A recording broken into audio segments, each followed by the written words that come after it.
this is the exercise equivalent of what you have to do today to make sure you have that life tomorrow. Can you get to the point where the moment you say that thing that you shouldn't have said, you can pause and say, I'm sorry. It becomes the indirect way to live longer by focusing on living better.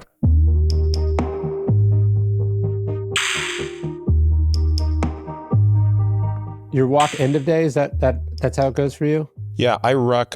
So my routine is usually archery first thing in the morning, or not first thing, but like that's my first after the kids are in school thing, and then work out, and then work all day, and then ruck, and then dinner.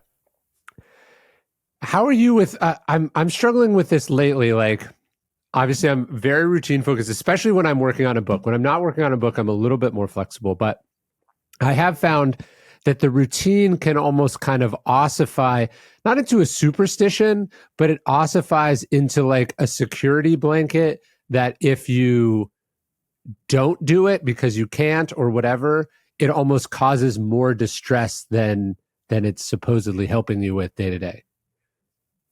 Yeah, so for me, there's a lot of rigidity around the workout. Like the morning workout, those never get missed. It doesn't matter, like that those don't get missed. There's no exception to that rule. I mean, within reason. But the ruck, I'm quite flexible around, right? It's like, look, I want to do it 3 or 4 times a week. Yeah. And if it doesn't happen on a given day because we, have company or the kids have some change in schedule, I don't feel rigidity around that. Yeah, like I try to do the walks in the morning. I like that instead of getting sort of sucked into the phone, and I like to get outside. And I have found that as my kids have gotten older, the insisting on the walk can be maladaptive as opposed to adaptive. When I could put them in a stroller or carry them in a backpack or whatever, it was this sort of family thing.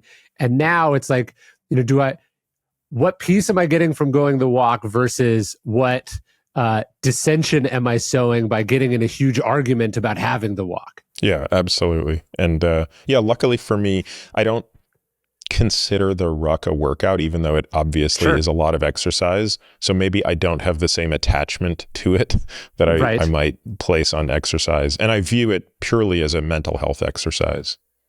Yes. I find that with a lot of, it's weird. I actually think of the exercise that I do also as not exercise. Like when I try to run every day, I started biking more just to sort of give my legs a bit of a rest. And then I swim when I can. But I am almost totally indifferent to whatever physical benefits come from that activity. Yeah. I mean, I would agree with that. I almost say that even if exercise shortened my life by a couple of years, I would still do it just as much because of the local immediate benefit. But I think when I'm exercising, I do tend to focus on what I'm doing, right? Whereas when I'm rucking, the design for me, by definition, it's the only time of the day when I don't have my phone, for example, which is a very deliberate choice because you would say that's an hour that I could be listening to a podcast or an audiobook, which is a very productive thing to do. But I like the forcing function of we're going to take that away so that you really have to focus on, depending on sometimes it's just, I think I really, noodle on a problem I'm struggling with, or sometimes I'm focusing on a sensation, I like, there are lots of objects of mindfulness that you can also draw into it. I do find I try to do my running in the afternoon for that reason, which is, I work very hard all day on whatever problems I'm trying to solve, whatever creative thing I'm trying to do. And then I find, you hit some point of diminishing returns, you stop. And then when you do a sort of a repetitive, long duration exercise, walk, whatever, your mind gets back to work on that problem and you find yourself unlocking things or coming up with insights about things that really I tend to come home, write down, and then that starts the loop for tomorrow. I'm basically creating my to-do list creatively or generating the material I'm going to process the following day in this sort of transitionary exercise mindfulness state that I get from the walk or the run or the bike ride or the swim. Yeah, no, I mean, I think that makes a ton of sense. And you said something to me that stuck with me. I think you got this from the comfort crisis, but there was something you were telling me about lines, that you liked the lines of the walking, that the lack of straight lines. Walk me through that. Yeah, I mean, I think I was actually talking about this with a patient yesterday. I don't know how it came up, but I was perhaps trying to relay to the patient why I think it's important to be outside. And Yes. I said, if you just consider it through an evolutionary lens, it's a really, really recent phenomenon that we would be around so much symmetry. Mm-hmm. And you could almost argue it's another form of comfort. So obviously being inside and having climate control and all of these things, I don't think anybody's suggesting we undo that, right? Like the world is an infinitely better place with that. But we do need to at least acknowledge that natural selection had no time to prepare us for that. And similarly, right angles and perfect symmetry and a largely absent set of fractal geometry is also a relatively recent phenomenon. And I think there's at least plausibility that we benefit from being in the asymmetric nature without perfectly straight lines and right angles, at least sometime in the day. And so to me, that's kind of part of the perk of being outside, is just walking around. I mean, I just came back from a week-long hunting trip, so that's been highly, highly amplified, where Sure. all you're doing is being outside, and it's one of the most boring things in the world, frankly, at times. Like, you're like, there was a day when I was literally watching one elk for 10 and a half hours. And there's nothing else you can do. I mean, you don't even have cell phone reception. So even if you wanted to do something else, you couldn't. So yeah, I think that's just yet another layer to the kind of taking us back to part of the stuff that we did in the past, which isn't always a great thing. There are lots of things about the past that were just unilaterally miserable. But I do think a lot of what Michael Easter talks about in the comfort crisis really resonates. Well, there's a difference between being present in the sort of Zen Buddhist sense, where you're just sort of, there's nothing, and that can be a really great hard reset. And then there's something about walking or hunting or exercise where you're present, but you're also looking and seeing in a way that you're not normally seeing. It's fossil week at my son's school. And so they asked us they said, does anyone have any fossils? And we were like, boy, do we have fossils, because we live on this sort of dirt road out in the country, and you walk on the road, and from how the cars drive or from a storm, different rocks get sort of kicked up. And we have like dozens and dozens of what they call trace fossils. So like an animal trail then gets ossified and turned into stone, or a burrow of something. And so we have all these fossils. And so when we go for these walks, it's not just that we're sort of outside, it's that we're outside and we're looking. Right? Like we're looking for deer, we're looking for the signs of rabbits, we're looking for these fossils.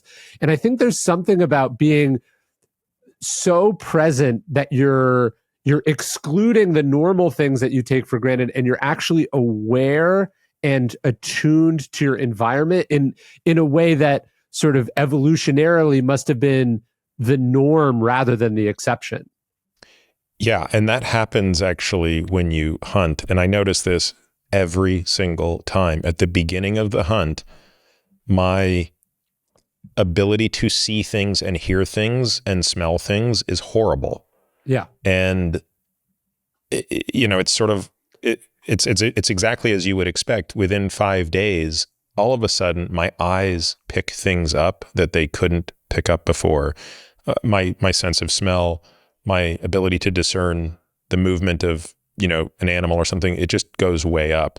And yeah, you can only imagine what a lifetime in that environment must have been like, especially when the stakes are higher. Like, let's be clear.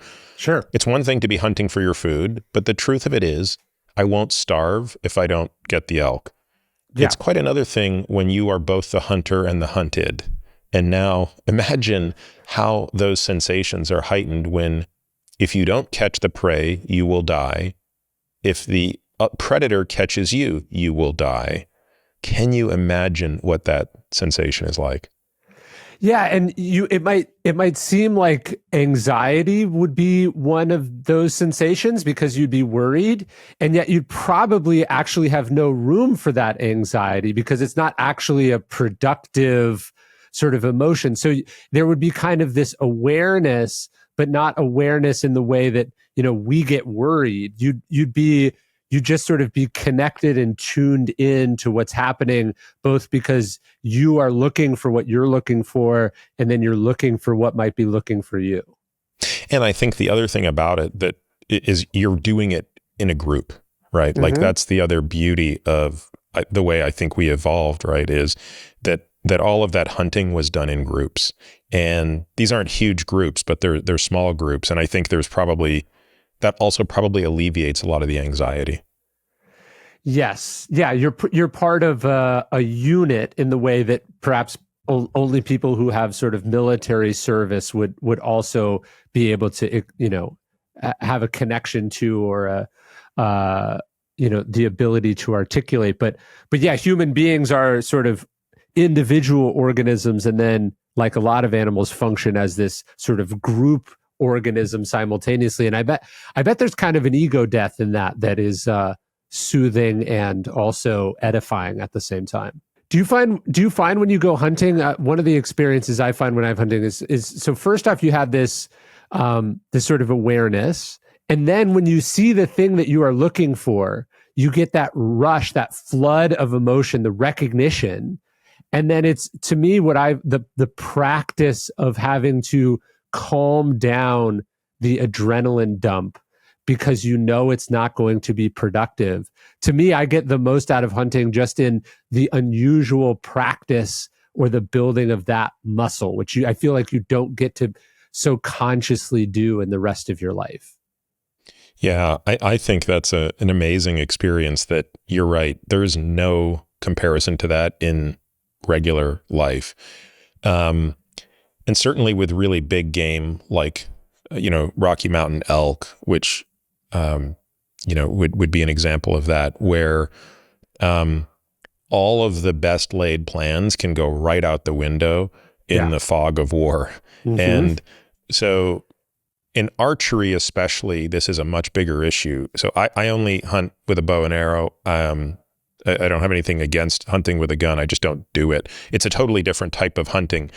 And I would guess that it's a little bit easier, at least in one dimension. Not only the fact that it's a more accurate tool, but the fact that you get to use it from a much greater distance separates you viscerally from the animal. And yet in archery, the goal is obviously for the most rapid and humane expiration of the animal. So therefore you want to be as close as possible so that the risk of a subpar shot is gone. Well, anybody who's hunted elk knows that when you're 50 yards or less from an elk during the rut, I mean, you can smell it, you can feel its spit hitting you at times.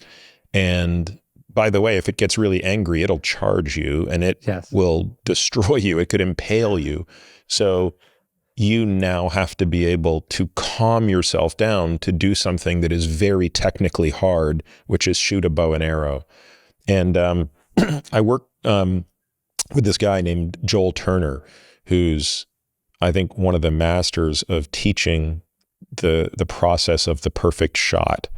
And you've probably heard of target panic, right? Target panic is a real issue in anything, but boy, especially in archery. And how do you get out of target panic? Well, it turns out you have to shift your focus from the aim to the process of the shot.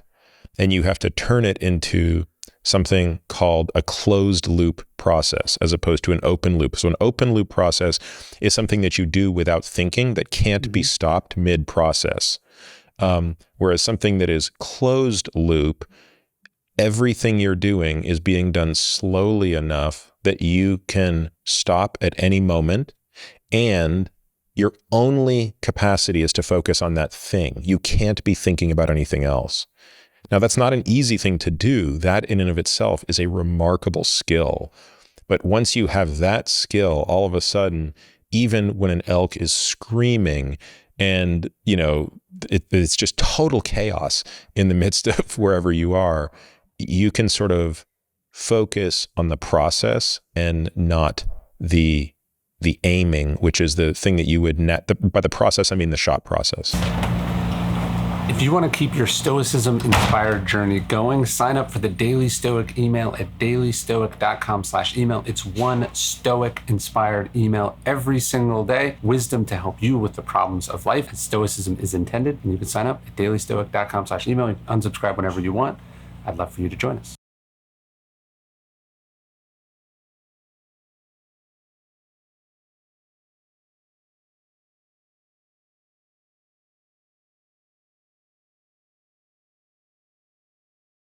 Sure.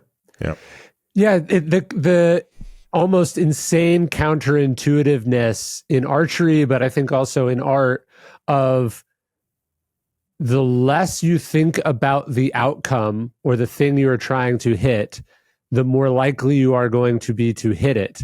And the converse is also true. If you're thinking about where you want it to go and how you want it to go and all of that, what you're actually doing is taking your mind off of that closed loop process, which is the various steps that you do to get the arrow off, and you're not as locked in on each of the individual steps, which is what you have to be doing to be successful at anything that's really hard. Yeah. And there are many things that can't be done truly closed loop, because they're happening too quickly, right? So you can't shoot a basketball closed loop, right? If you're shooting a free throw, by definition, once you initiate the shot, there's no point at which you could stop it and then restart it. It doesn't work that way. Whereas pulling the trigger of a gun, taking a shot with a bow, those are things that are amenable to closed loop thinking or closed loop practice. And those are actually the things that tend to be the hard. I mean, what makes shooting a gun and shooting a bow really hard is basically an explosion is happening in front of your face, and your CNS will do everything and anything to avoid that from happening. And that's what basically creates a precognition movement that leads to the target panic and the apprehension or the anticipation. Yeah, and I mean, I find that when I'm writing, the more I'm thinking about what other people are thinking about what I'm going to do, the more I'm thinking about where this fits into the whole, the more that I'm thinking about how this compares to other things that I've done.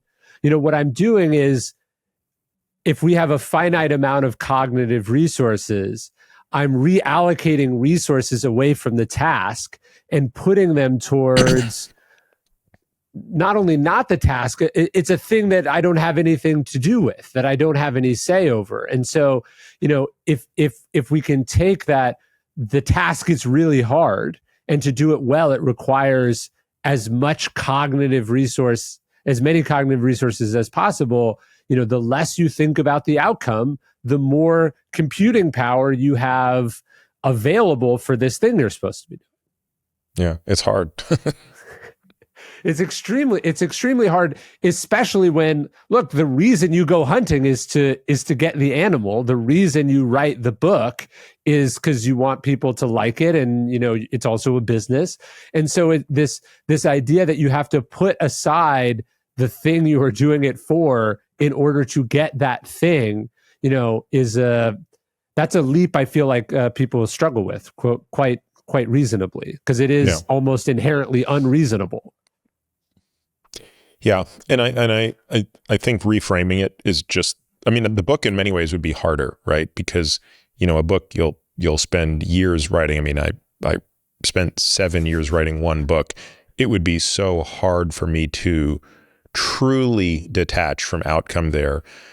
One thing with hunting because most hunts are not successful. I think that's the thing that the average person who doesn't hunt doesn't understand, is like, under at least the circumstances that we're discussing it, you're going to fail 95% of the time. So how, maybe more, right? So how do you make sense of that? Well, I think if you only fixate on the outcome, which is success is shooting an animal, boy, it's a tough sport to do.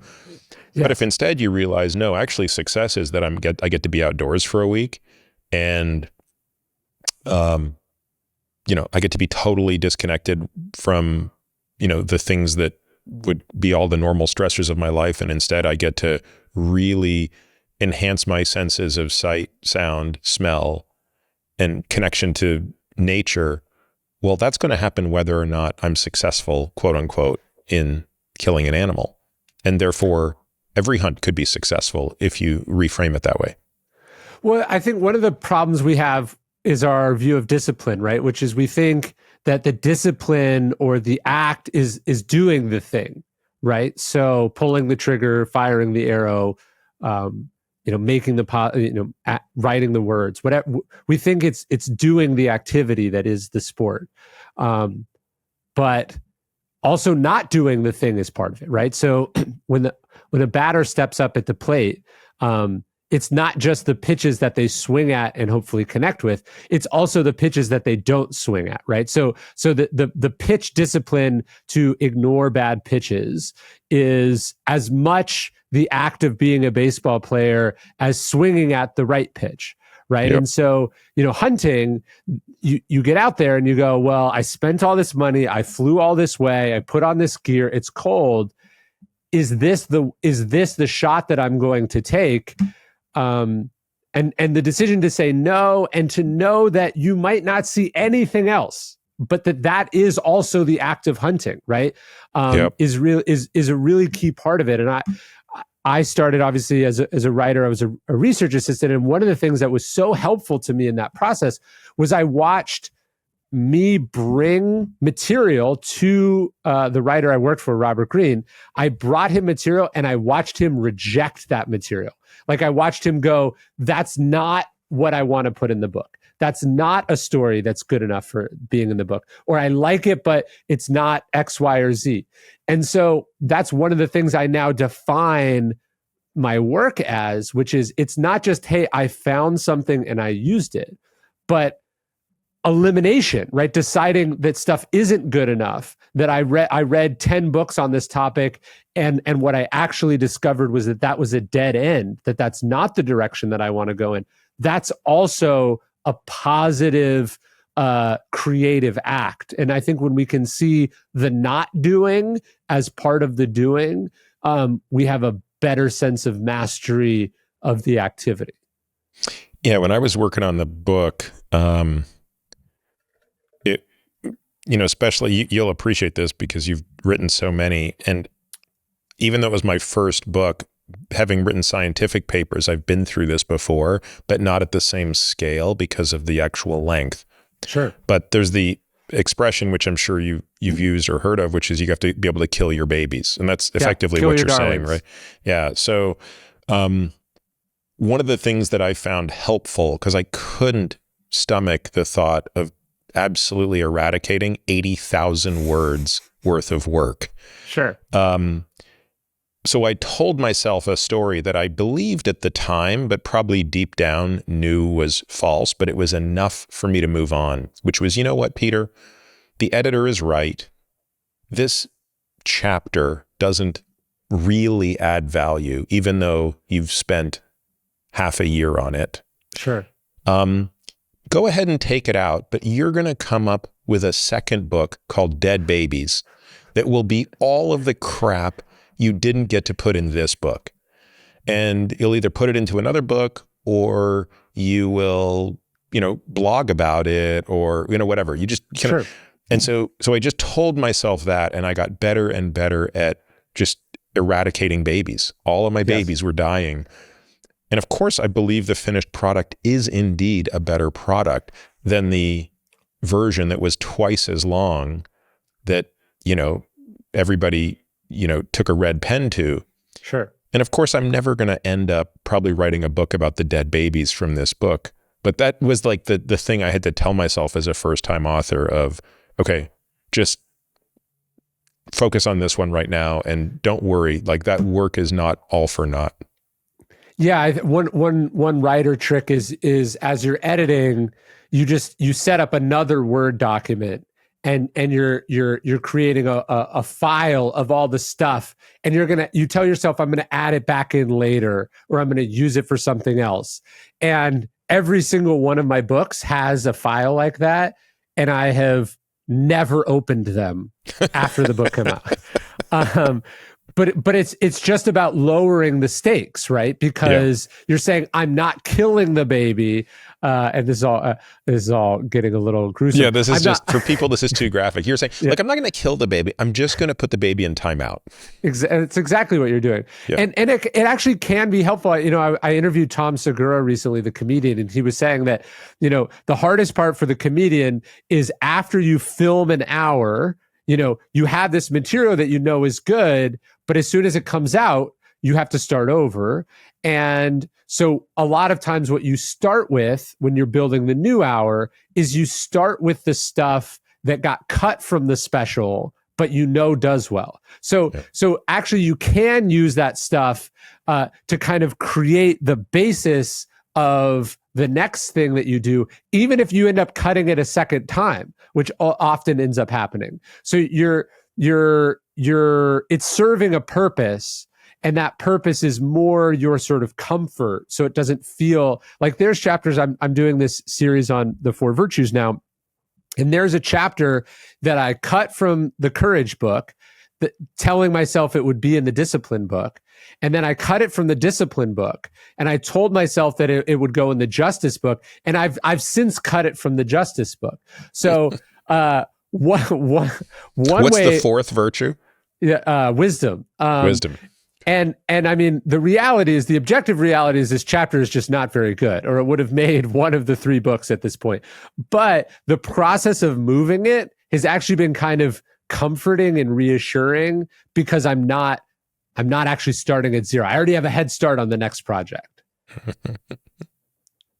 Are you glad you did the book? Because I mean, look, the book is amazing. It does exist, and it's done extremely well. But I know a labor of love would be the wrong way to describe it, because it sounded like it was quite torturous for you to do. But now that you're on the other side, are you glad that it all worked out? I am. Yeah. I'm glad I didn't know what it would be like when I started in 2016.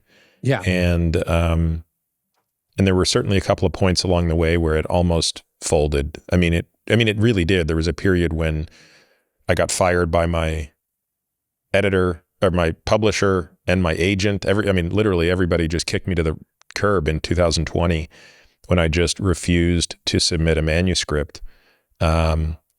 And I really thought that was the death of the project. I really thought that was it. It was never going to see the light of day, and that was fine. And it sort of sat there for 9 months. It wasn't until the end of 2020 that it got resurrected, when I shared it with my friend Michael Ovitz, and that led to it landing in the hands of Penguin, and going from there. So I don't know where it would be if it weren't for Michael, truthfully. I think there's a pretty good chance it would just be a Word doc buried on my computer that no one would have read. And I'm definitely glad that that's not the case. What do you think it was, being on the other side of it now, and sort of knowing what a book needs to be, and also what audiences resonate with, and I think the reception has been probably better than you could have hoped. For sure. It's a huge hit out of the gate, and people love it. So I imagine that it's different than what it was, but I imagine if I looked at a draft from 4 years ago, I'd recognize a good chunk of what's in here. So what do you think your problem was? I think the biggest problem I had in 2018, 2019 was the tension that existed internally between 2 things. On the one hand, there was the understanding that a book about longevity, and I always wanted this to be the most comprehensive book on longevity, was really incomplete if it didn't address some aspect of emotional health. Mm. That if this was just a sort of biohacking bro science dumbass book, which it never was, but you understand what I'm getting at, right? If it was just a book about cheating death, but spoke nothing at all to kind of the internal or emotional or relational sense of health span, it was an incomplete book. So there, on the one hand, there was that tension, but it was met by an equal tension of who are you to write about that? You can't even figure this stuff out for yourself. Like, yeah, it's fine for you to write about cancer because you have expertise. It's fine for you to write about exercise. You have expertise. It's fine for you to write about cardiovascular disease. You have expertise. You have no expertise in this other subject matter. And not only do you have no expertise in it, you actually suck at it. Like it's even more removed than that. So I think the biggest thing that was going on for a couple of years there is I just couldn't reconcile those two positions. But isn't the way through that just good old fashioned hypocrisy?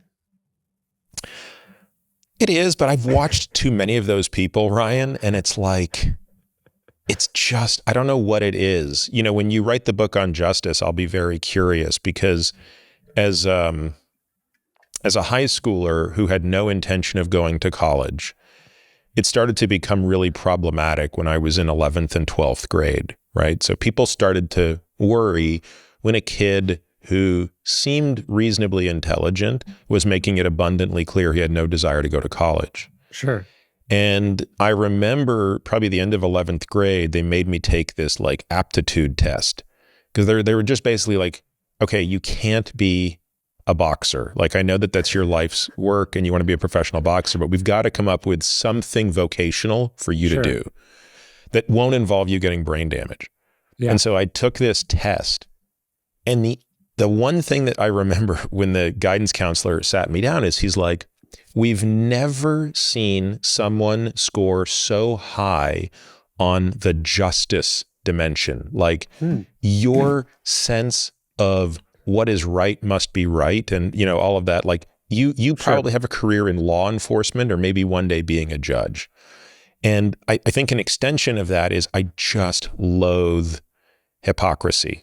And of course, we're all hypocrites at times, but like the internal sense of pain, if I feel that is so great that I was like, I could never write about this through the lens of like, I've got it all figured out. And obviously, when it's all said and done, the chapter that ultimately emerged to speak to that topic is written as, you know, a person who struggles, and these are the lessons I've learned, and hopefully my struggles can both be a warning to others, but also maybe provide, more importantly, hope to others that, you know, if I can change, you can change. No, and I want to talk about that because it's a very beautiful part of the book. But I imagine then that the sort of the catch for you was you sensed you had work to do on yourself, but you couldn't do that work, or you were afraid to do that work, and you knew that it had to be the final act of the book, and so you were effectively stuck unless you abandoned that part of the book or you had that sort of personal breakthrough, and it took a while for one of those things to win out. Yeah. And I think you probably remember this, Ryan, because you use the term breakthrough. I would call it breakdown. I mean, it really took a breakdown. And you're right. It was almost a game of chicken between which of those things could happen first. And I think in February of 2020, I just had a convenient out. When my agent fired me, and my publisher threatened me and said, if you don't turn this thing in by April, we're going to come after you for the money we've already given you. Yeah. And I was like, great, here, take the money right now because I'm done. Like, you don't need to threaten me anymore. Like, I don't want anything to do with this. So basically, it appeared in that moment that the answer was, I got out of this. I never have to write the book. And oh, by the way, I never have to get fixed. I never have to get help. I never have to conquer my own demons here, because I can continue to be the way I am without being a hypocrite, because now I'm never going to talk about it. No, it's actually a really great illustration of what Stephen Pressfield calls the resistance, right? It was easier for you to not do the book, to give what I know, as we talked about it, a large amount of money back to the publisher than to sit down and reconcile what you creatively knew you wanted to do, or what you needed the book to be, and then the place that you had to get emotionally to be able to pull that off. It was easier for you to go, fuck the whole thing, I just won't do a book. Right. Yeah, the sunk cost of it was totally irrelevant to me. I was like, yeah, glad to have this over and let's move on. Yeah, Pressfield has a joke in The War of Art, which I guess is maybe not politically correct, but he says something like, it was easier for Hitler to start World War II than it was to do his painting. God, yeah. Contrast that with Churchill, huh? Yeah, of course. I mean, there's actually this fascinating book called No More Champagne, which is all about sort of Churchill's financial problems. And literally, as World War II is breaking out, you can read these letters where he's like arguing with his publisher over contracts, and he's arguing with like the tax service about money that he owes. And he is. It is interesting to see them as two artists sort of going head to head. One is the fulfilled, the other the frustrated. But I wonder, though, going back to your struggles with the book, I definitely get that spiritual sort of authenticity impediment. But I wonder how much of that was actually real in the sense that I imagine you could have done a serviceable job, and maybe you even tried to do a serviceable job on some of the stuff. But you do talk about perfectionism in here. How much of that 7-year odyssey that you went through was exacerbated by your own inability to recognize that what you're doing was really good and could be of use to people, because your sort of lens of perfectionism made it impossible for you to see that? I think that had to be a part of it for sure. And I think probably nobody was more frustrated by that than Bill Gifford, who's my co-author, because, this is a guy who's written several books before, including a New York Times bestseller. He's a great journalist. And so you'd think that when Bill says, Peter, this is really good, like, let's turn it into the editor. Yeah. Like, that should be validating enough for me. And Sure. Yet it was the exact opposite of what you'd expect, right? You would expect the non-author to be the one saying, hey, come on, this is good enough, this is good enough. And the professional to be saying, it's not sharp enough, the thinking isn't clear. But it was always the reverse, right? It was always Bill sort of saying, Peter, like, you're really letting perfect be the enemy of great here, or whatever. And it's still hard for me, because that's just a tendency that is really never going to completely go away. Like, Sure. it's so innate to me to look at something that is 98% good and notice the 2% right away. It just is like it's always going to be that way. What's different today than 4 years ago is the negativity around that is a fraction of what it once was.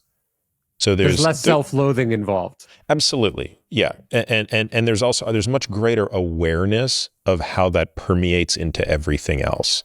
And, I was just thinking about this the other day. Like, I was like, and it was probably inspired by something you wrote in the Daily Dad, which I love, by the way, and I hope everybody listening is a reader.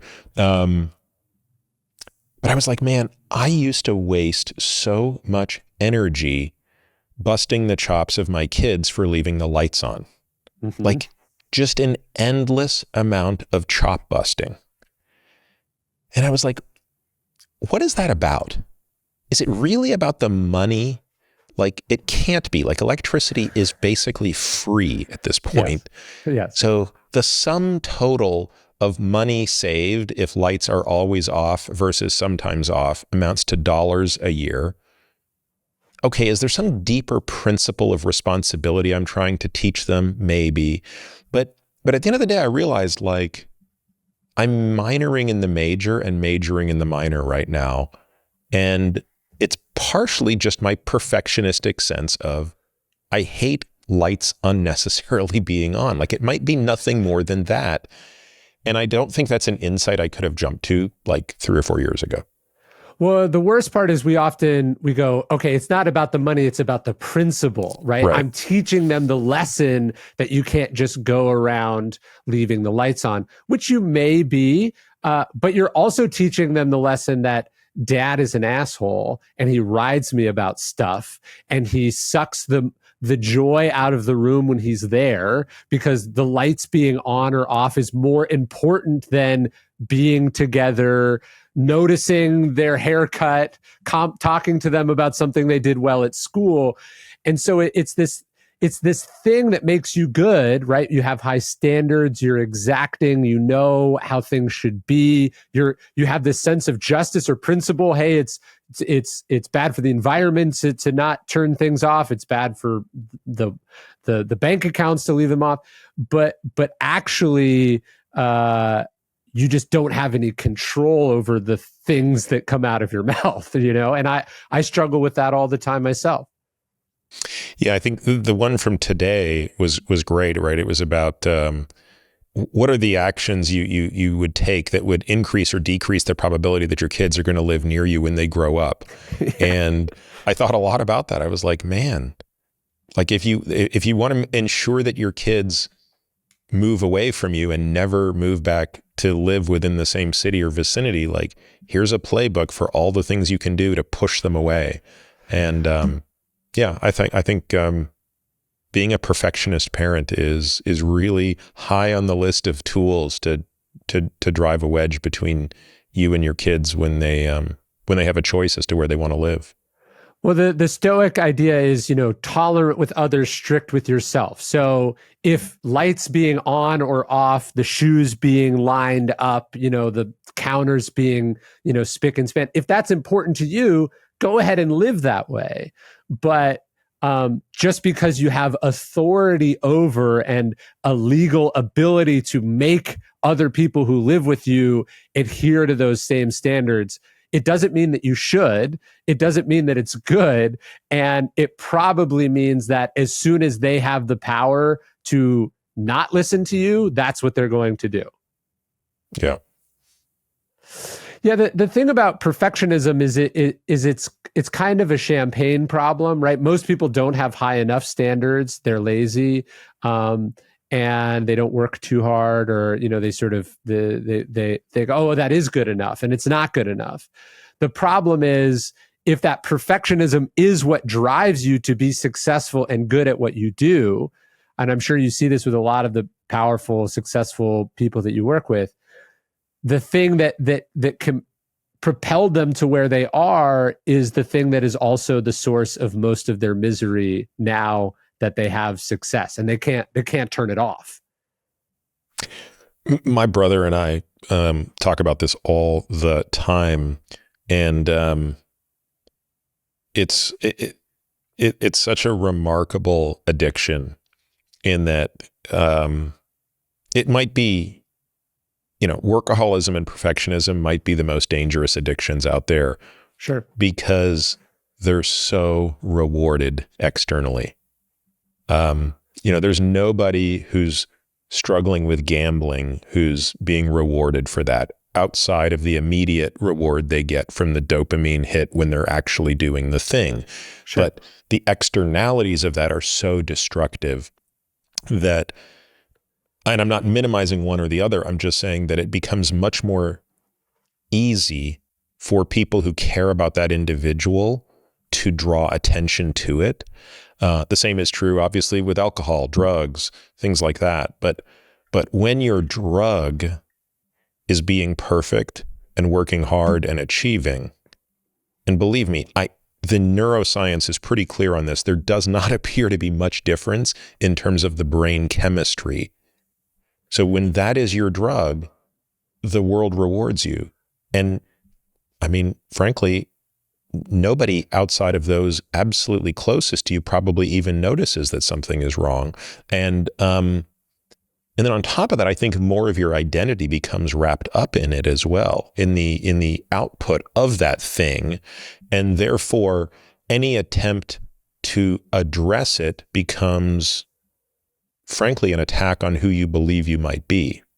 Like, if I am not this, what am I? Right? Sure. Yeah, I mean, similar to like an eating disorder or a sex addiction, I think perfectionism and workaholism, where it's tricky, it's not just that it's hard for outside people to recognize where you're sick or where those behaviors are maladaptive or destructive.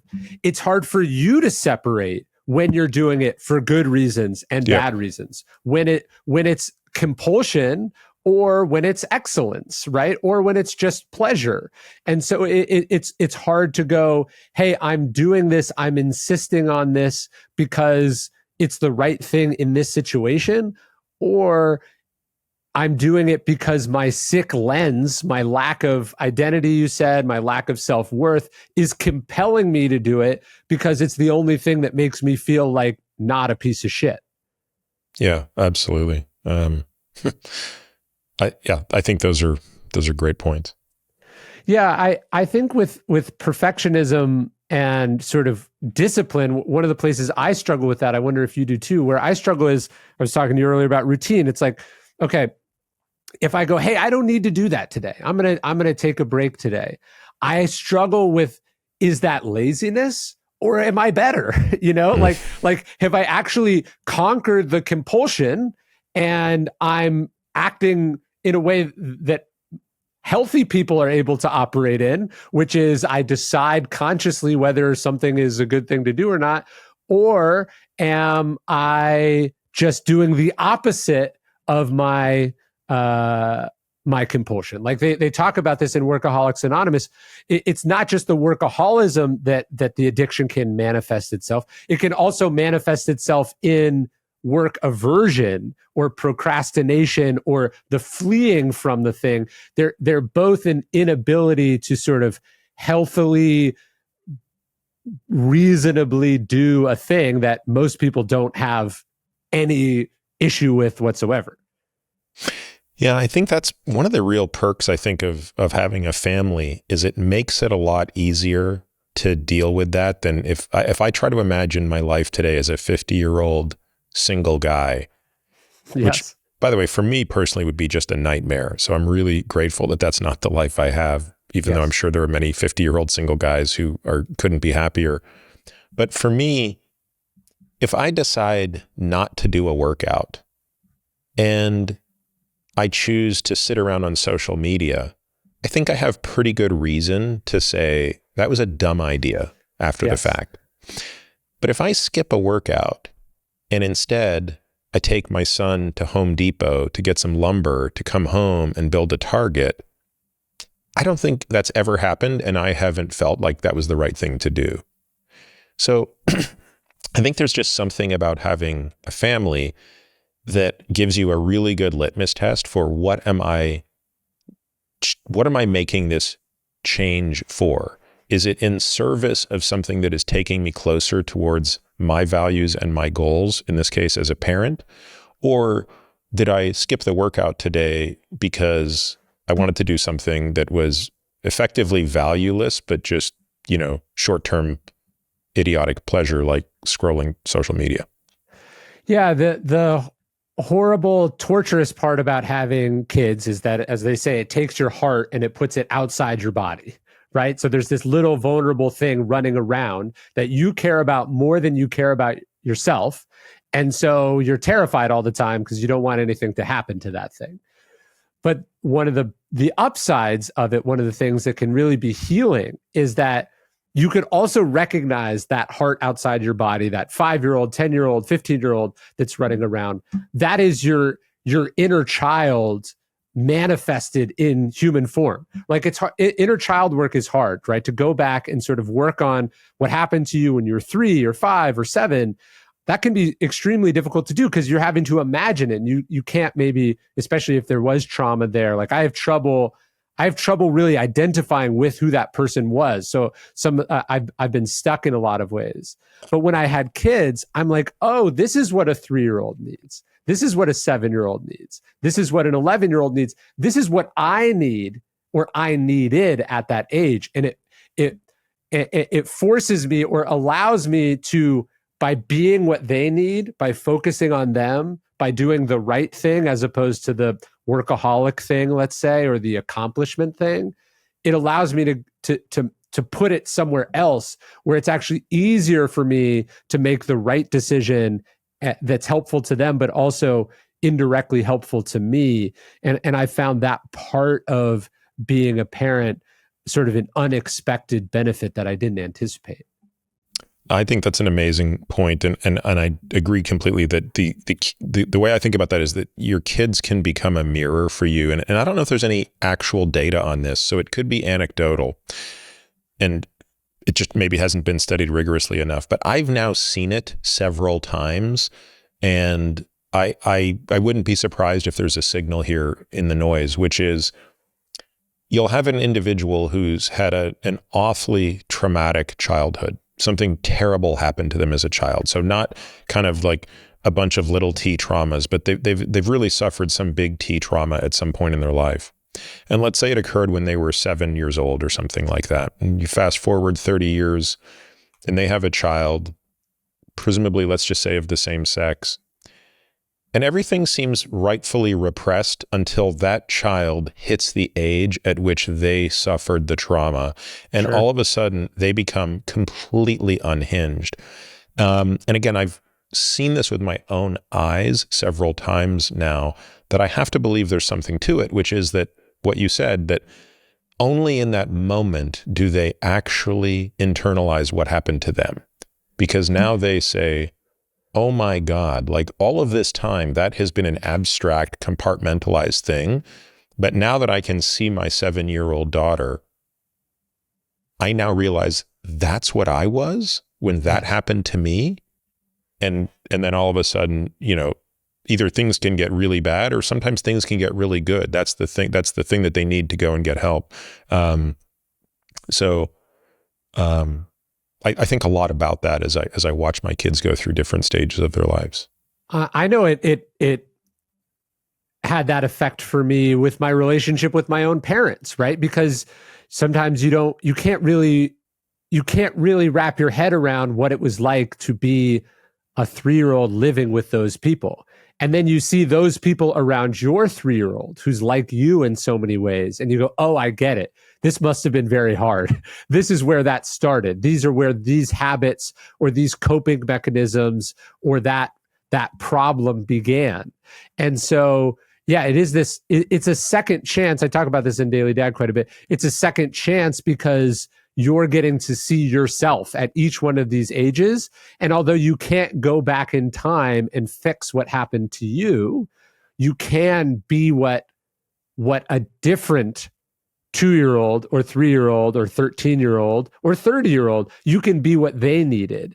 And there is something healing and empowering about that, to give what you didn't get, so to speak. Absolutely. Yeah. I think it's honestly probably one of the top 3 perks of being a parent. Well, you talked about one of the most moving parts of the book. You tell the story of your son having a serious medical emergency. Your wife calls you. You're on a business trip, and I know how these trips go. It is a business trip, but there's also dinner, and there's also all the other things you're doing. You sort of get this call on the way to dinner, and then you hear he's at the hospital, and then you go to the dinner, and you don't come home right away. I have moments like that in my life. When I read people share those stories, I try not to judge. I just try to go, when have I been like that? And I can think of times that I've been like that.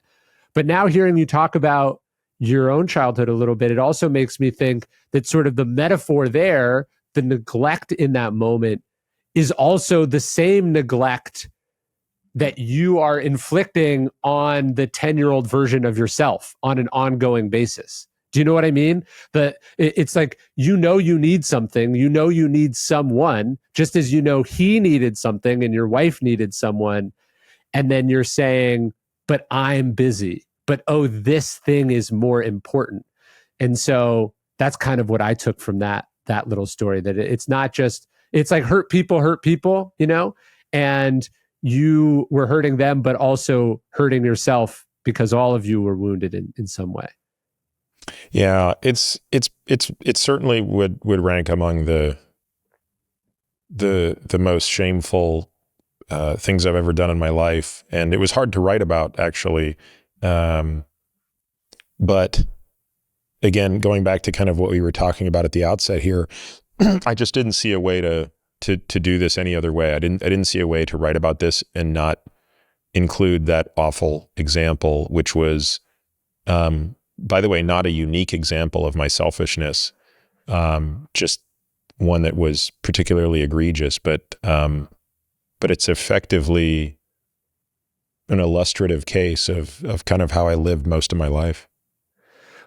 But isn't what's weird about those things, like when I look back at them, is that it made sense at the time, you know, like it made sense to me at the time. I didn't think I was doing something egregious and selfish. I thought the reasons made sense. And then what's remarkable is how not very long after it does not age well. And it becomes overwhelmingly clear to me, the person who made the decision, who was on the other side of it not that long ago, just how embarrassingly stupid the logic that I rationalized the thing with was. I'll tell you, I was so deep in the throes of despair. So that event happened in July of 2017. So this was, a month after he was born. It wasn't until May of 2018, so 10 months later, that a friend of mine was, she does a lot of work with people in prisons. Mm-hmm. And she runs this program. It's really amazing. And she said, look, I think you should come for a day to, Kern Federal Penitentiary. This is back when I lived in San Diego. So this was, 5-6 hours away or something like that. And she runs this event, and it was me and a few of my friends. And we spent a day in there with these men who were, all in prison for, homicide, you name it. I mean, this was not white collar prison, right? So Sure. A lot of these guys were never going to get out of prison. Some of these guys were on death row. Every one of these guys was in there for something violent. And we spent an entire day with them. And it was one of the most moving days of my life. And we did very structured activities at times. So for example, one of the things we did was we did the, I'm sure you're familiar with the step across the line game, right? So every one of the men who is in the prison is standing on a line. And those of us who were visiting were standing on a line. We were kind of facing each other. And then the moderator would say, okay, step across the line if you grew up in a house with two parents. And you look at the difference between those of us who are not in prison and those of us who are, or those guys who are, and it's stark difference. Step across the line if you grew up in a house that had more than 3 books in it. Step across the line, and you just start to see, like, man, it's easy to sit here and judge these guys, but technically I can't relate to their life. Yes. But the most moving part of the day for me was when we were paired up one-on-one with another guy, with one of the inmates. And we went through this exercise where we each had to tell each other the biggest mistake we've ever made in our life. And I tell him that story. Yeah. And he tells me the story of what landed him in prison, which I have to tell you, for a guy who's serving life in prison, I don't know the answer to how society fixes these issues. And I'm not saying he shouldn't be in prison, and nor is he, but boy, one awful decision can ruin your life. And Yes. So the story that he tells me is, he's dealing drugs, and someone has wronged him in some way, and he comes home to get his gun, And as he's pulling out the driveway to go and kill this guy, his last memory is his 5-year-old son trying to stop him and saying, "Daddy, please don't go." And instead he goes, kills this guy, and now he's in jail for the foreseeable future. And it's like he can't get that image out of his mind that he in that moment, all he had to do was listen to his son, and the world's a different world. And, so he and I are telling each other these awful stories, and we're just sobbing, right? I mean, it's such an emotional experience. I tell that story because it took that long, I think, for me to realize the depths of what I had done. Well, it goes to what you were saying earlier, which is you're probably never, ever, ever going to regret the decision to spend time with your kids, right? If he had said, "I'll put this work thing off," and I guess it was technically a work thing to play with my 5-year-old, I don't think you look back on your life and you go, "What a waste of time." And conversely for you, you cancel the meetings, you fly home. You're not going to regret it, but we come up with all these reasons why the other thing is important, even though it's not. And then the worst, most insidious part is that we continue to tell ourselves to identify as the person who does it all for our families, which couldn't be further from the truth when you look at the evidence, right? When you look at what you like, the calendar doesn't lie. You say you do it for your family, but why are you gone all the time?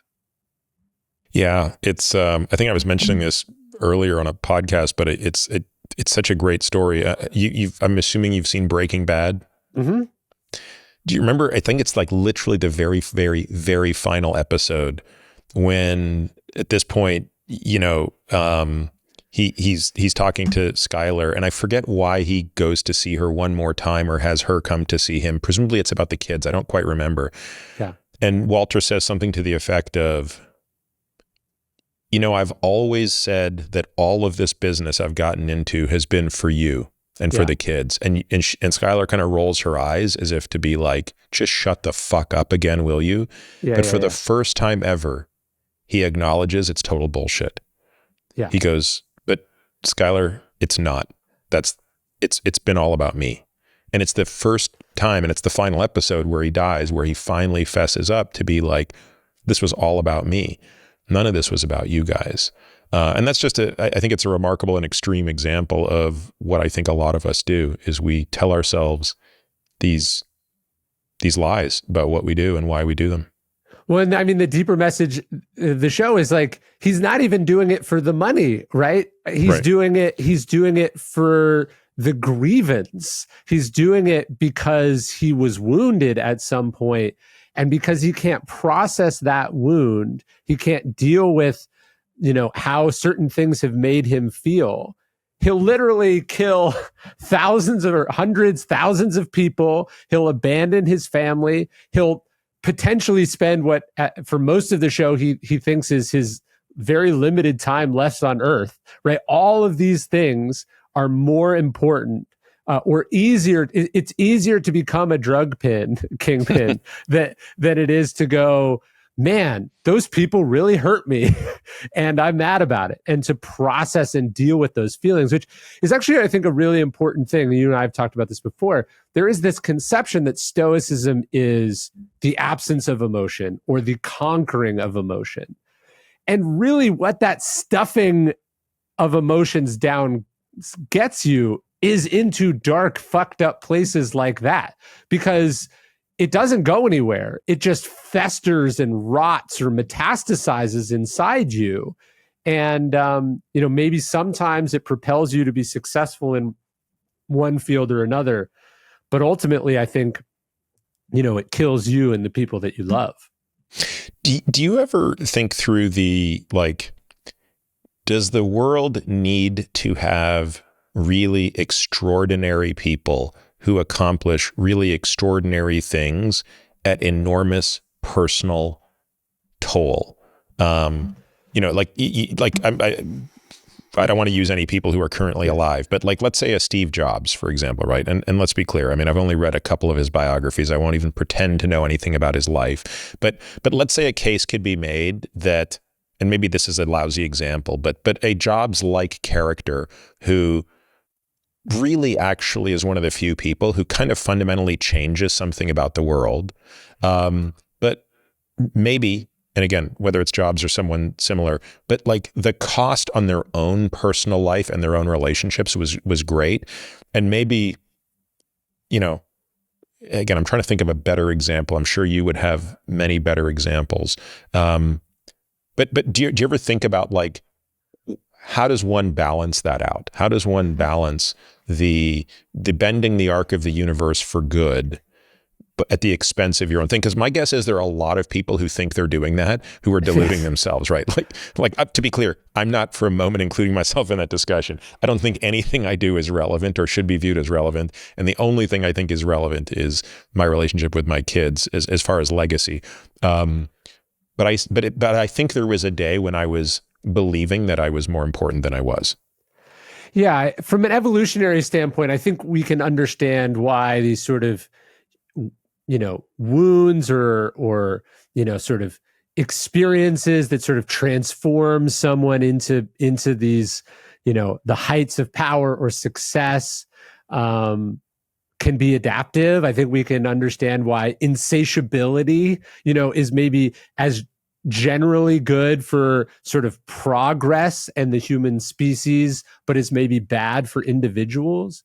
But I imagine, you know, I can guess that part of the reason you don't want to name names is that some of those people are the types of people that end up coming into your practice, and you get a glimpse. Certainly, I've gotten a glimpse having met some of these folks over the years. They've read my books or whatever. You go, okay, yes, there are parts of you, you know, the part of Steve Jobs that is brusque or impatient or doesn't have, you know, much sympathy for people's feelings on the way to accomplish stuff. Okay, maybe that's part of it. Maybe you can't run Pixar and Apple at the same time and be really friendly to strangers who make your smoothies. Maybe, I don't know. Does Steve Jobs have to repeatedly deny the paternity of his daughter in order to invent the iPhone? I'm not sure how these are related to each other. Right. And I think what often happens is that people get really used to their success protecting them from having to deal with certain parts of their personality or their issues, right? And I think we all do this, right? We almost deliberately specialize in things so we don't have to deal with what's over here, because over here sucks up all the attention. Like maybe one of the reasons someone like me becomes a public person and write stuff and put stuff out in the world to get validation is so I don't have to think about the fact that I don't just internally feel that way, right? So I think there's that. But what I have noticed, and up close and personal with some of these folks, is that as constructive as it can be, it's also indisputable the areas that it holds them back. Right, the places that it causes problems for them, and so you can't look at a successful person who's an asshole and go, oh, their assholeness made them successful. Because when you really parse the evidence, often what you see is all the areas that being an asshole prevented them from being even more successful. Yeah, I think that's right. I think it's more often success despite those things as opposed to because of those things. Yeah, it's like, you know, Michael Jordan takes the incident on his high school basketball team as this sort of formative moment. You know, he tells the story over and over again, and I've heard it repeated, that, you know, he gets cut from the varsity basketball team. Actually, right. What gets omitted is he wasn't a senior, right? I mean, what was he, like a sophomore or something? Yeah. So he just doesn't make the team, right? Which is itself illustrative, the story that he tells himself. So he just doesn't make a team that he feels entitled to be on, but he is in fact not entitled to be on. He doesn't make the team. But what he takes from this is this grievance or this slight that he spends so much of his time trying to rectify, to punish, to prove wrong. And he does, the next year he makes the team. Well, he also grows like 8 inches between the sophomore and junior years, right? So he gets this narrative in his head that, hey, this thing happened to me and I conquered it by being driven and angry and, seeking my vengeance. And it's actually a story with almost no basis in reality. And that is something you learn when you start to do some of this work on yourself, is that a story can be propulsive and totally untrue. And eventually the untruth of that story is going to start to cause issues for you, I think. And a lot of the work that we have to do in our lives is about, asking ourselves, these stories that I tell myself, this identity, these assumptions I have about the world, do they have any basis in reality? Are they serving me well? And I think the alarming answer is how often they don't. I love that story about Jordan because it's one of the things that really caused me to kind of go back and ask the question of my own stories. Like, we all have a story. Yeah. And I just think that some of us are really strong in those stories. And I know that that's sort of me. And my story, clear as day, growing up, even though I can't tell you why this is the case, like I can't point to an event that said, this is why this story is true. But after a long enough period of time believing the story, it is true. I mean, it becomes your truth, regardless of whether it's objectively true. The story was, your only asset, your only value, your only skill is your determination and capacity to work harder than others. And in fact, you're actually worse than others in every other way. So you're not as smart, you're not as strong, you're not as this, you're not as that, you're not as good. You're worse than everybody in every other way, but you have a superpower in that you can endure more pain and you can work harder. And somewhere around the age of 12 and 13, that became codified into the motherboard as the story. And then at some point, like you lose sight of like, where did that come from again? That's the story. And again, it's a lot of work to undo that story. And to your point, that story can serve you pretty darn well. Like, that's a net positive story for most of my life until it's not. Well, you've talked about this, and I think it's great. That story can serve you well if you don't know what you're optimizing for, right? So the critical question, you talk about this in your book and in lots of places, is if you don't know what you're optimizing for, then a story that makes you successful, a story that makes you money, a story that makes you famous, a story that makes you capable of doing things that people have never done before, then great, the story's serving you well. But if what you're optimizing for is, yes, success and mastery in my profession, but also not wanting to kill myself all the time, maybe that story is not serving you well. If I'm optimizing for having healthy, well-adjusted kids who don't feel like I do, then that story is not serving me well, right? And so if you don't know what you're trying to do, Seneca's line is, if you don't know what port you're sailing for, no wind is favorable. But conversely, when you know where you're trying to end up, you can go, hey, this story is motivating and propulsive in a professional context, but it is poison in a personal context or in a personal relationship context. Then you can start to decide which parts of it you're going to keep and then which parts you're hopefully going to jettison.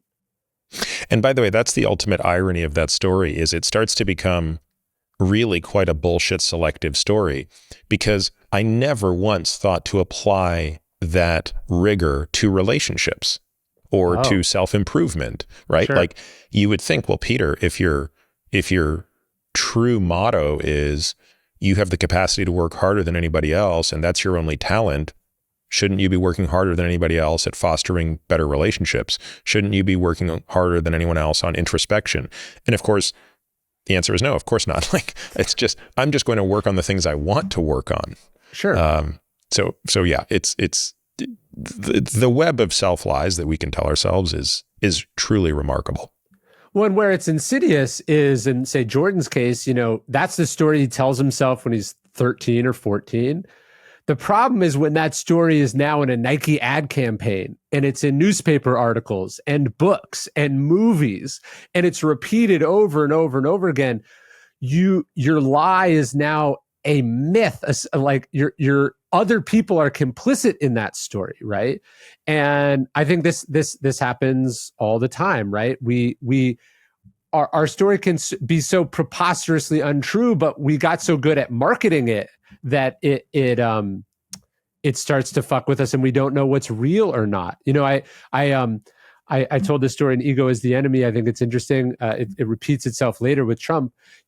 Nixon had this sense that he was the underdog, right? That's how he always identified as, the other kids had more money than me. The other kids went to better schools than me. The other kids were, more handsome than me. They fit in. He had this sense of the underdog.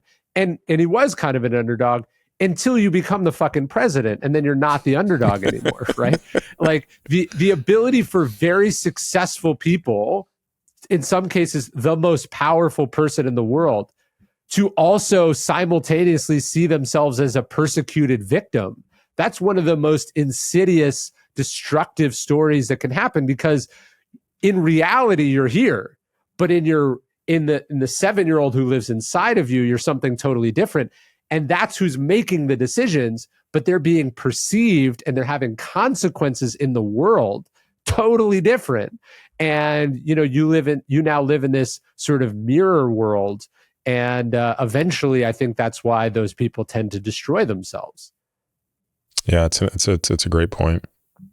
Well, I think we've obviously been talking a lot about the emotional stuff, which I agree was the key to sort of unlocking the stuff in the book, because, getting a sense of who you were and how painful it must have been. And again, some of these sort of very powerful people we're talking about, I can imagine a certain kind of person who has all the money in the world, who has access to the strategies in the book, into all the medical, technologies that you talk about, where 20 years of life extension is like the worst thing you could wish on that person.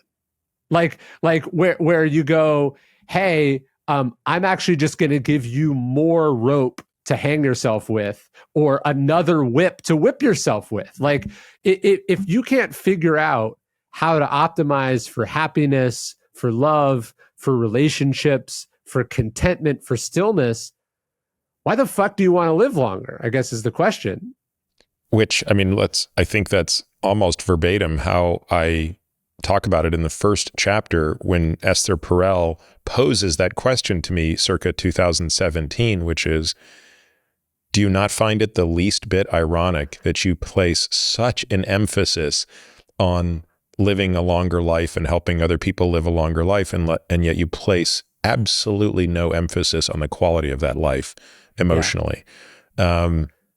And yes, I think the point is 20 years of life extension to a miserable person, whether they realize it or not, is torture. It's a curse. Yeah, it's like you can imagine some play from the Greeks or whatever, where the gods come up with a particularly terrible torture for Alexander the Great or whatever, and the torture is, we're going to let you conquer the world, and then we're going to let you keep living, and you're going to realize, oh, it sucks to be Alexander the Great or whomever, right? That the life extension, the immortality that you seek, if you haven't figured out these other things, it's not only not a blessing, it's a curse. Yeah, 100%. And of course, you talk about this, I think, more practically too. There are people who are really interested in life extension, or, if you said, hey, if you take this pill, you'll live longer. And then if you actually looked at their quality of life day to day from a health perspective, it's not good either, right? This is what we see people, extending end of life care, even though sort of day to day reality is almost excruciatingly painful. Yeah, and I think that's really the problem, I think, with our current medical system is, the saying is what gets measured gets managed. Well, the thing that gets measured in medicine 2.0 is lifespan. It's the metric everybody cares about. So what's my proof of that? Well, it's self-evident. So what stats are tracked? Life expectancy, median life expectancy, maximum life expectancy, all of those things.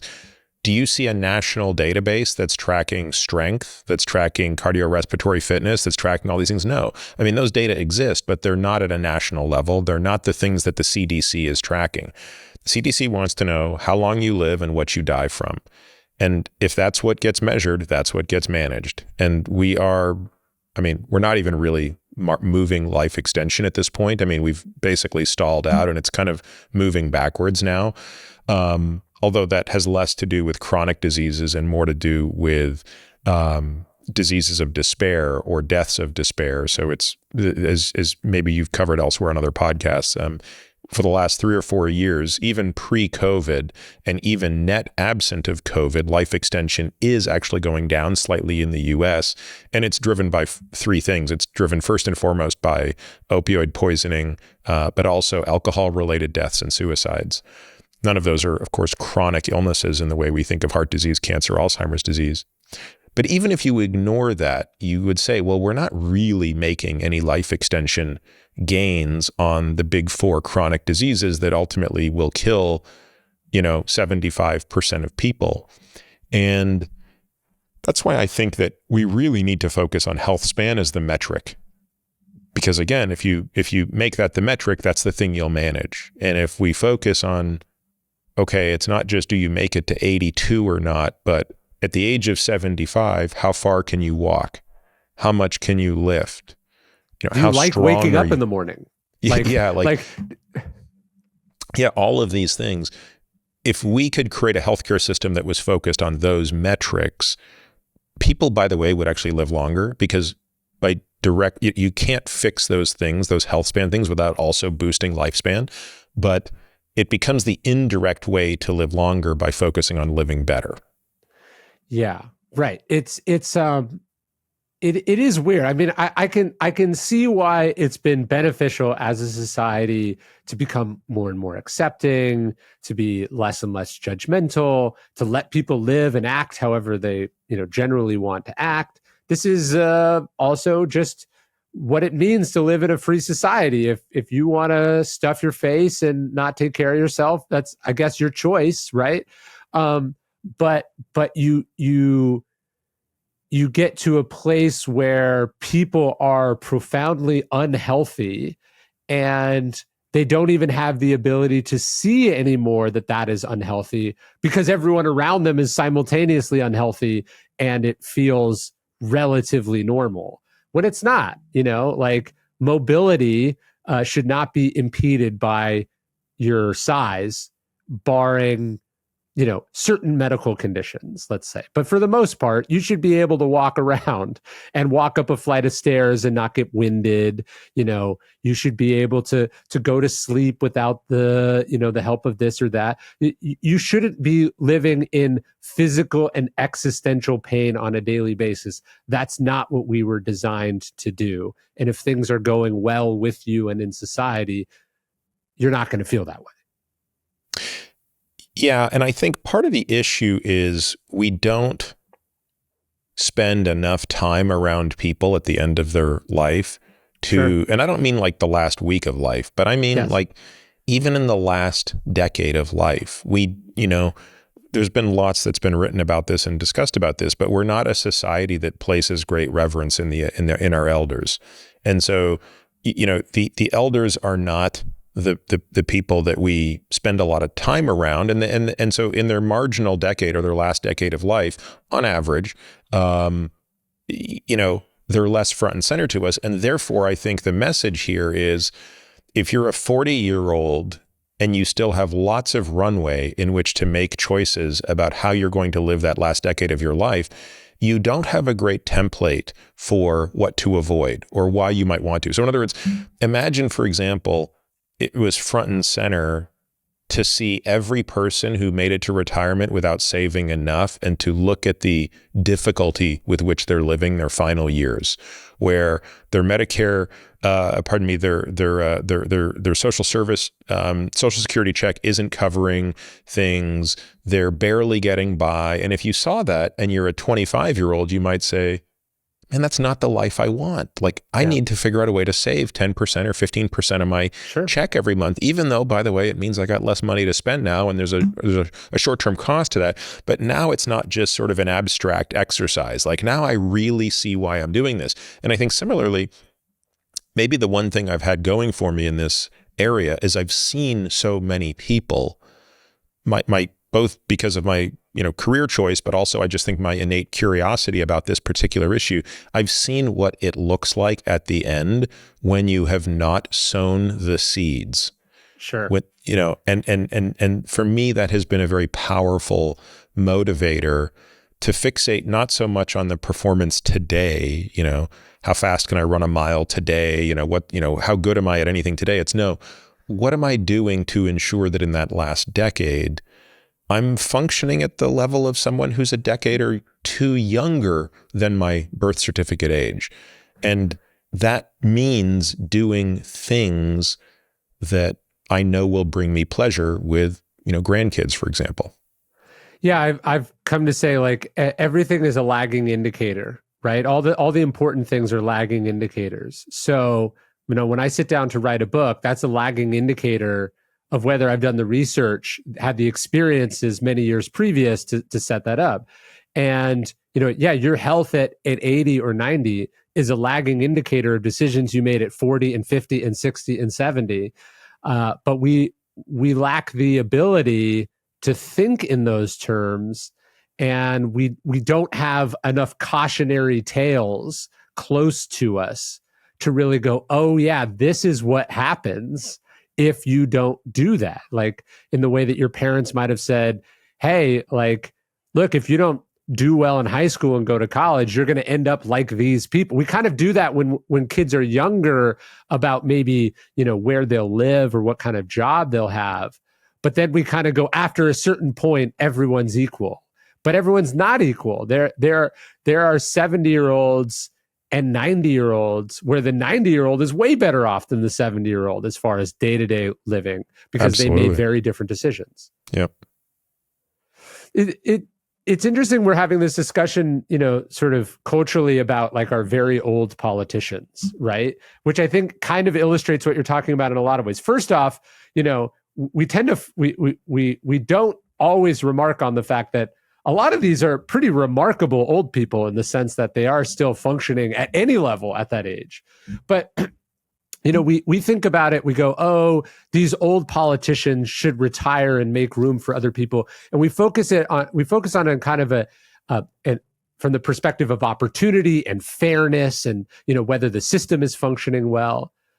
But we don't really focus as much on how profoundly sad it is. Like, in one of Seneca's essays, he talks about, he watches these old lawyers who are still pleading cases, trying to, basically make the headlines, make more money, be relevant.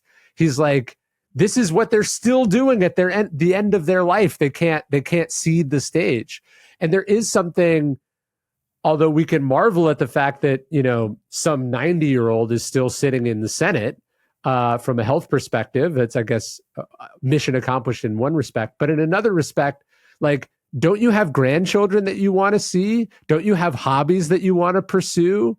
Don't you want to watch the sunrise and sunset? Instead, you want to be soliciting campaign donations still at your age. There's something pathetic about it that I think we have not maybe fully grasped culturally. I wondered what you thought about that. I think that's such an interesting point, Ryan. I thought you were going to go someplace different, which was around kind of age versus function. And, I've heard people, obviously, especially in light of our current political climate, where on both sides of the aisle, you just have people who, are going to be argued too old for their jobs. And Yes. my view is, look, I to your point a moment ago about the 70-year-old versus the 90-year-old, it's function that trumps age in my mind all day, every day. And at the end of the day, I'll take an 80-year-old who's sharp as a tack over a 60-year-old who's a buffoon or who's lost their capacity to think. So, so now how you actualize that is complicated, but that's sort of my view on that. But I think where you went is a more important point, truthfully. And it's one that I've thought a lot about, and especially since turning 50. And I don't know why that is, but I've been slowly struggling this year with it's interesting. It's two things. I suppose it's turning 50 and having this book come out and having the book do really well, which, by the way, the book came out like the week of my birthday sort of thing. So it's sort of like, it is just a weird coincidence that would happen.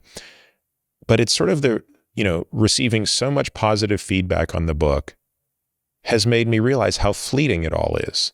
Mm-hmm. And realizing that in 10 years, like, it will be forgotten. Now, I don't think it will be. I think, I hopefully don't think the book will be completely irrelevant in 10 years, but it clearly won't be sitting on the New York Times bestseller list in 10 years. Sure. And no one will be talking about it the way they're talking about it 6 months after it came out. And I don't know, I just think I'll be a lot less relevant in 10 years than I am today. Sure. And I don't know why, but there's a part of me that both finds that sad, if I'm being brutally honest, but there's a part of me that thinks, well, that's good. Like, let's start preparing for that. Let's start preparing for what the next phase of your life looks like. And what does the next 10 years look like versus what are you going to be like when you're 70 and when you're 80? And as anybody this age knows, when you start to do the math, the next 30 years will go by on a relative basis much quicker than the last 30 years did. And yet I still remember being 20 like it was yesterday. Yeah. The last 30 years kind of went by quick too. So to think that the next 30 are going to go by that much quicker, and oh, by the way, before you know it, you'll be dead. Yeah. No, go ahead. It's just, I'll tell you in a moment one way that I've come to grips with mortality, which is sort of a work in progress. I'd like to hear your thoughts on it, but go ahead and tell me what you were going to say. Well, I was just reading this New York Times piece about senators who retired, and this was right before Dianne Feinstein died, and it was contrasting Barbara Boxer and Dianne Feinstein. Barbara Boxer, also a pioneering feminist, California senator, and she retires. And, Feinstein hangs on to the very, very bitter end, dies, doesn't look particularly happy in those sort of last month. And you go, yeah, if the entire meaning of your life in existence is about clinging on to your greatest accomplishment and wringing out a few more months or years from it, like, you miss the point, you miss the point. And even if you win, you lost, right? Like, being the longest serving senator, being the oldest senator, being the number one ranked in the world for this, none of it's going to matter that much. And the inability to let go and move on and be at peace with yourself, you realize that these are very powerful people who are in fact quite powerless, in the sense that they're not in charge. Their ambition or their ego or their sense of identity, which is tied to relevance, that's what's actually in charge. And I mentioned Alexander the Great earlier. He dies this relatively gruesome death. I think he had like a strange parasite that paralyzed him or something. They more recently discovered what it was. But his sort of last words were to his men who wanted to go home. He goes, "Fine, go home. Go and tell people that you left Alexander to finish his work of conquering the world." And I think he thought that was this kind of mic drop moment, but he sounds like the loser to me. Like, when I hear that, I go, you sound like the sad, pathetic one, not the people who want to return home to their homes and families. Yeah. It is amazing, isn't it? So, I mean, how do you, not to get too philosophical, how do you reconcile sort of how relatively short a period of time we have on this earth. I mean, does that create, what thoughts and emotions does that conjure up for you? I had a strange experience. I think it was a week ago or 2 weeks ago. I interviewed a friend of mine who's dying of terminal cancer, and then I went and visited another friend who's much older, who's sort of in hospice care and sort of towards the end, and sort of get hit with two reminders of that very quickly.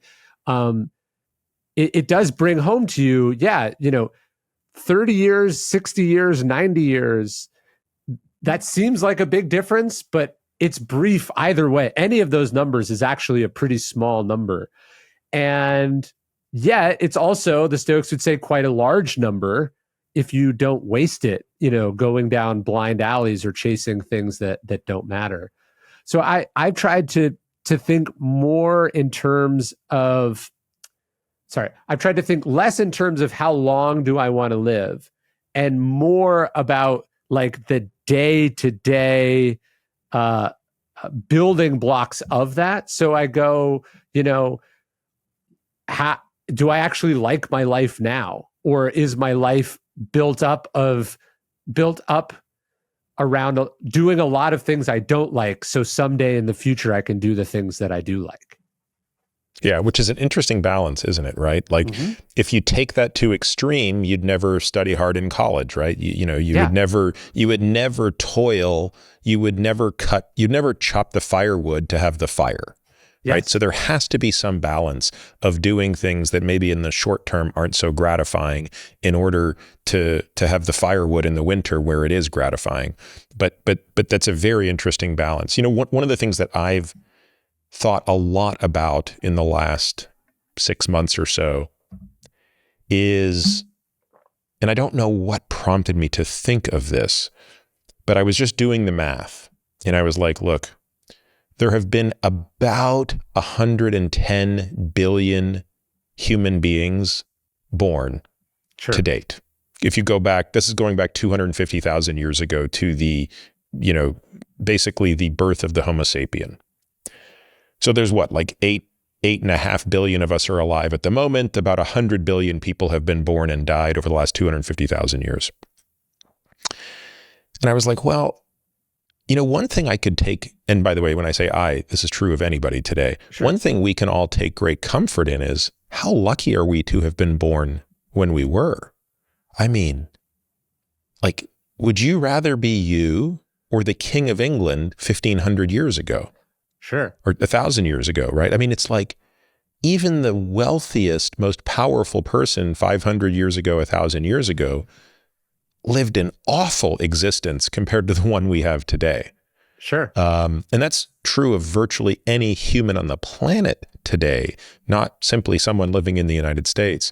And so, I guess I found myself taking some comfort in that, right? Which is, yes, on the grand arc of the universe, 13 billion year old universe, or life on this planet, or even humans on this planet, our existence is so trivial. But we really were fortunate. We picked a great time, not that we had anything to do with it, right? But we hit the lottery when it came to a reasonable time to exist. And we could sit there. I mean, we can romanticize and say it would have been cool to have been born in the 20s and, have lived your life into the 90s. Maybe that would have been a better 70-year window run. But all things considered, like, we're staggeringly fortunate. Well, also though, you zoom out, you go, okay, 100+ billion people have ever been born. How many of them are truly sort of notable or memorable, right? The vast majority of people had essentially no significant impact and were totally forgotten. And there is something freeing about that. Is it Bertrand Russell or some writer said something that I loved, which was the first sign of an impending nervous collapse is the belief that your work is terribly important. And when you have this sense of grandiosity about what you're doing and how so much depends on it. And, if you don't get to do this, that, there will be consequences. That's when you are in a delusional, manic, unhealthy state. And when you can zoom out and you can go, hey, the vast majority of people who've ever been born have been forgotten. And by the way, the ones who have been remembered, it doesn't do them any good. They're not around. You know what I mean? They didn't get to take that with them. And in fact, it doesn't seem like it was actually that fun to be them. It should help you kind of turn things down a bit and hopefully lock into the present moment a little bit. Enjoy the sunrise, the sunset, your family, you know, the pleasure of a nice hobby or whatever. It should help you do that too. I think that's totally spot on. And yeah, it's it's interesting to observe for sure. Yeah, and by the way, how many of those very, very, very, very, very, very few people who did leave a mark did so positively? I mean, sure. We'd have to sit and do the math and the accounting on that, but I got to think at least half of them did it negatively, right? Yes. Or that they were even in that position because of anything that had anything to do with them. Do you know what I mean? Like, you're born in the moment that you're born in, to the circumstances that you're born in, and you have some agency here or there, but we are also, you know, the Stoics would say, like, each of us gets assigned a role, you know, in the play. And some of us get starring roles and the vast majority of us don't. And you sort of just got to figure out how to play your role well. That's the, I think, humbler way to think about it. Yeah, indeed. But I think, you know, your point of the sort of marginal decade, what do you want that last year of your life to look like? And of course, I think people are going to want mobility. You know, one of the ones you talk a lot about is, do you want to go skiing? Do you want to, be able to keep exercising? Do you want to be able to go for your nightly walk? But the big one is probably going to be, you know, something like, can you pick up your grandchildren? And it's not just going to be, can you pick up your grandchildren? That's the physical component, but do your grandchildren want to come visit you? Right. And so that's where the emotional side of it comes right back around. You cannot escape those decisions as we're thinking about longevity and, you know, living a healthy life. Yeah, exactly. And I think that's why it's so important to frame it up as physical. We haven't talked about the cognitive, but you know, assume there's a cognitive piece and then the emotional piece. It's not sufficient to wait until you're in your marginal decade to do something about it. Yes. In other words, you can't get to the marginal decade completely out of shape and say, okay, now I want to make sure I can play 18 holes of golf in my mid 80s if in your 60s you couldn't do it either. Yes. Like this is a glider that is falling, and you have to be able to make sure you start with enough physiologic headroom to make that work. And the other point, and this is where I think it's, especially for someone like me, such a wake-up call several years ago, was you can't have this fantasy that, well, I don't have time with my kids today because I'm so busy, but I'll make up for it with my grandkids. And it's like, really? What in the world makes you think your kids are going to want to be around you, let alone have their kids be around you when you were, a raging piece of shit? Like, in other words, this is the exercise equivalent of what you have to do today to make sure you have that life tomorrow. And in that sense, it's a perfect parallel between the steps you have to take physically and cognitively to ensure a high enough physiologic headroom in your marginal decade. You have to have a high enough relational headroom as well. Yeah, you can't have this. You can't neglect relationships and other people and friendships and all of those things, and then continue to indulge the fantasy that you will be surrounded by all the people who care about you on your deathbed, because you will have pushed all those people away by the time that happens. And you have to plant the seeds for the things that you are going to want to enjoy later. And a lot of us are not only not planting the seeds, we're actively salting the earth around us. Yeah. And I've seen some sad cases of people die not even able to make peace with that. Like I mean, including someone I'm related to, who was, going into a very risky heart surgery. And he had lived a bad life. There's no question about it, right? This is just a human being who had lived an awful life. He was my uncle, my dad's brother. And he abandoned his child when his child was young. So I never knew this cousin of mine. And I won't go into the details of his life, but it was one awful, awful misstep after another. And all he did was alienate every human being alive.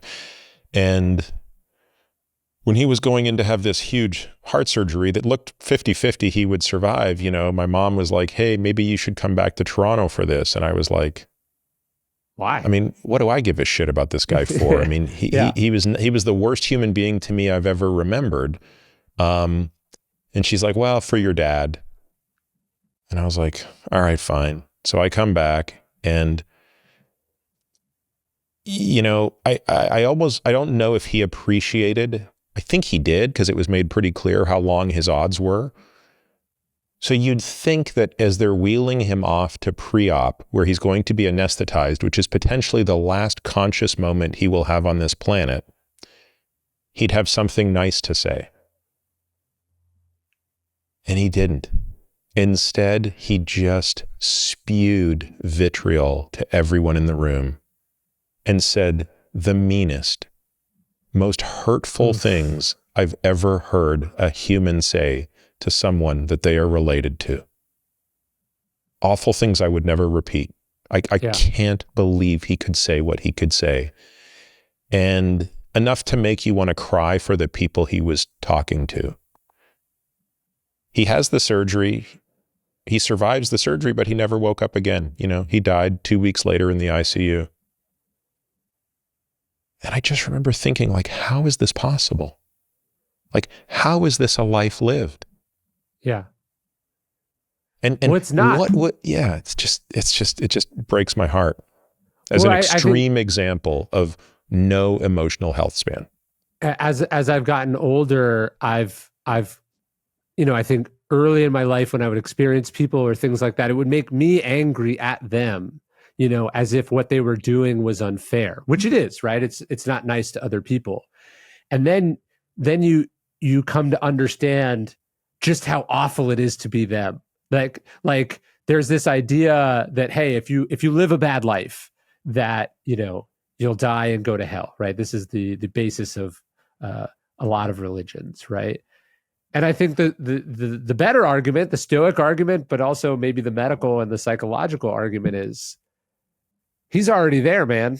Like he's already there. That's what that feels like day to day. It is not fun to be that person. Even again, if that person is the most powerful person in the world, if that person has more money than God, at the end of the day, nobody is suffering more for those sins than the person who has to live inside that body physically, mentally, and spiritually. Yeah. And you only get one go around. So what a shitty way to spend it, What a waste. Yeah, indeed.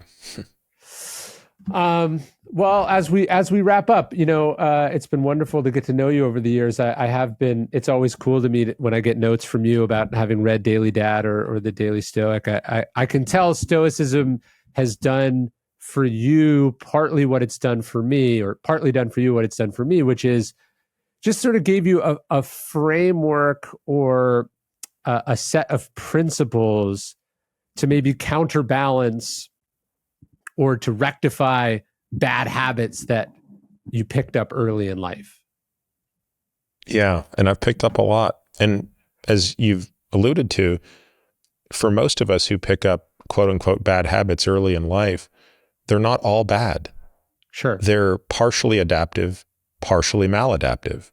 Yeah. And the real challenge is in recognizing when these maladaptive components need to be addressed while accepting that they may have been temporarily quite adaptive. In other words, Yes. the things that the behaviors that harm you in your 40s and 50s may have been very protective when you were 7 and 8, 9 years old. And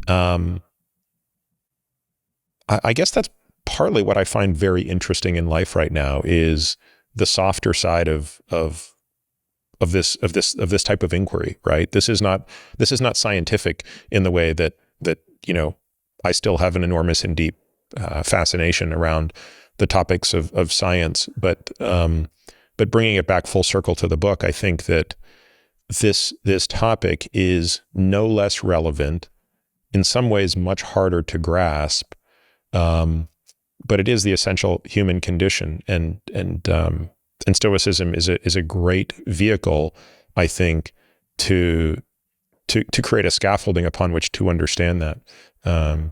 It's interesting to read Marcus Aurelius as an old man, the most powerful man in the world, leading the most powerful army in the world, literally. He's writing chunks of it near Budapest, chunks of it near Vienna, on what was then the frontiers of the empire.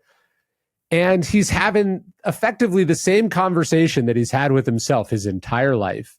And at one point towards the end, he says something like, he's like, you're an old man and you're still losing your temper. You're still afraid of death. He's like, you're still fucking doing it. Come on, man.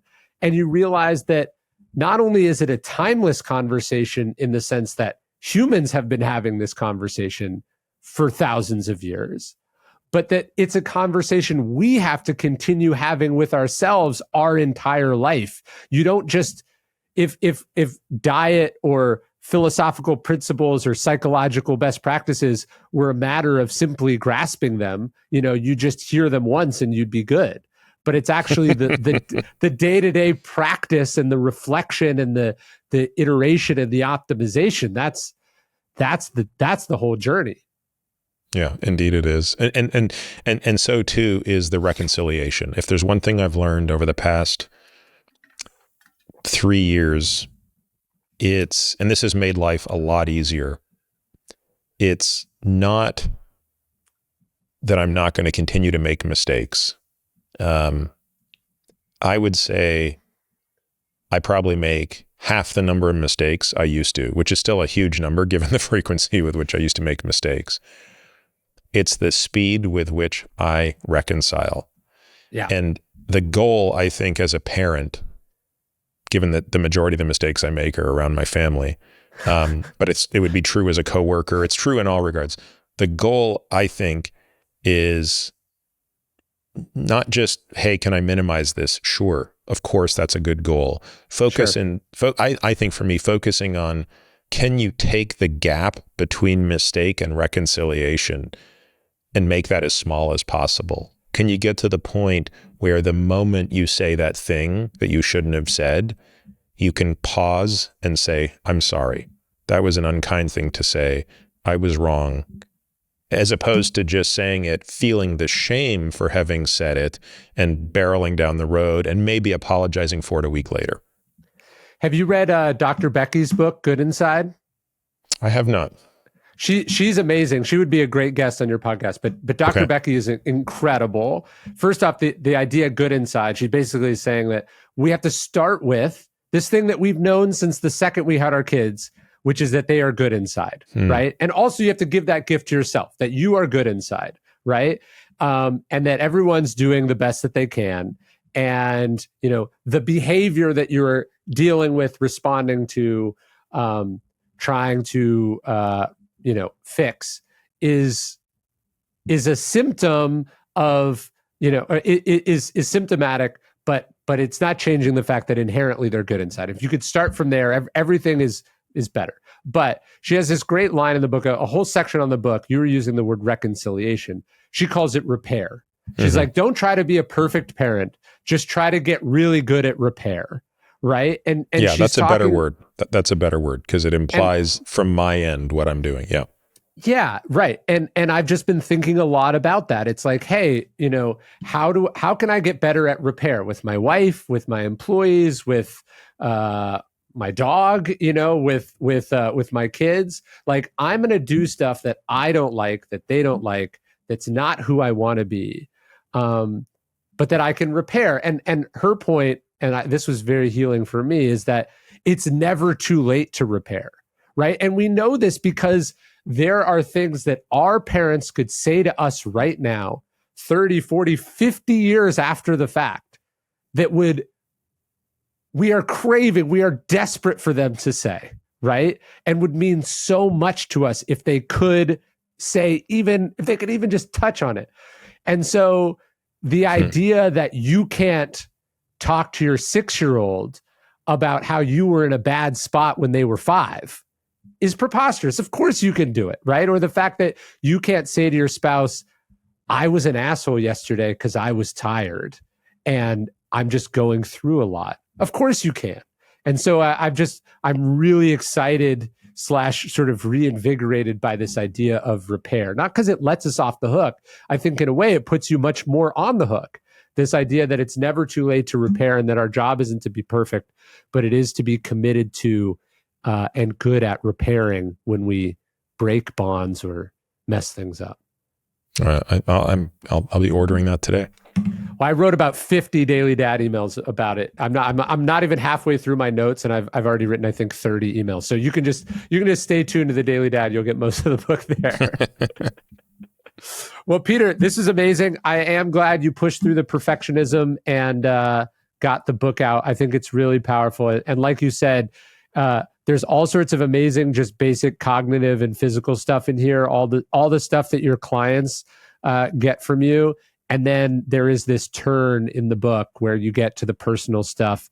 And I don't want to enable your perfectionism, but I'm glad you held out because it does make the whole book work. That stuff you didn't feel ready to do, that you held out until you could do it right. And I'm so happy you did this book. I think it's awesome.